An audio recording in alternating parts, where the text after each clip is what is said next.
சிவாய நம்ம திருச்சிலும் வாழ்க வளமுடன் உங்கள் சக்தியை தன்னை நிகழ்ந்த நமச்சிவாய.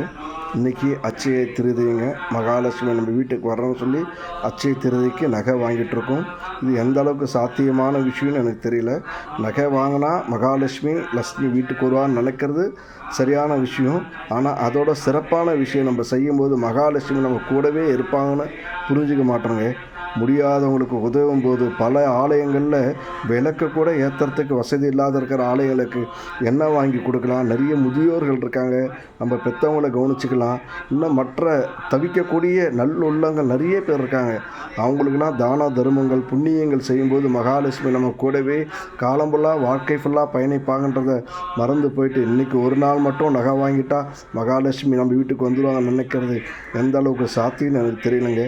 புரிஞ்சு செயல்பட்டால் எல்லாமே சிறப்பாக இருக்குங்க. எப்பவுமே மகாலட்சுமி நம்ம கூட இருக்கணும்னு ஆசைப்பட்டு நிறைய தான தர்மங்கள் புண்ணியங்களை வச்சுக்கிட்டே வருங்க. நம்ம மட்டும் இல்லைங்க, நம்ம சந்ததிகளும் நல்லா இருக்குன்னு புரிஞ்சுக்கிட்டா போதுங்க. என்ன மடகானால் எல்லா மடகம் நமச்சிவாய திருநீலகண்டம். இந்த நகை வாங்கிறதுனால நம்ம மட்டும் நல்லா இல்லைங்க, நகை கடைக்காரர் ரொம்ப சிறப்பாக அமோகமாக இருக்கான்னு புரிஞ்சுக்கிட்டா போதுங்க. நகை விற்கிறவங்க தான் இன்றைக்கி அருமையாக இருக்காங்க. நகை வாங்குறவங்க நம்ம எங்கே இருக்குன்னு நமக்கே தெரியுங்க. இதுக்கு புண்ணியமாக செய்யும்போது எவ்வளோ மனசு மகிழ்ச்சியாக இருக்குன்னு கொஞ்சம் அந்த புண்ணியத்தை செய்து பாருங்கள், தான தர்மம் செய்து பாருங்கள். மனசு மகிழும் பட்சத்தில் மகாலட்சுமி நம்ம உள்ளத்தில் குடியிருப்பான்னு புரிஞ்சுக்கிட்டால் போதுங்க. சிவாய நமக்கு திருச்சிற்றலும் வாழ்க வளமுடன். என்ன மழகானால் எல்லா மழகாகும்.